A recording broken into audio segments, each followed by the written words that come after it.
Hello everyone and welcome back to the channel. In this simple video, I'm gonna show you how you can make background transparent in the CapCut apps.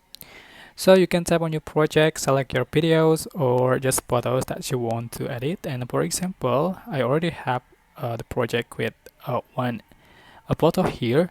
And then to remove the to make a background transparent, you can remove both backgrounds. So just click on the clip and then you can select cut out and select a remove background.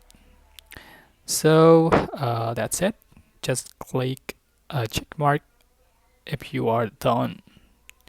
So that's it. It's very simple to make a background transparent in the CapCut apps. I hope this simple tutorial was helpful for you guys. Don't forget to like, comment, share, and also subscribe to this channel if you haven't done that already. So thank you so much for watching.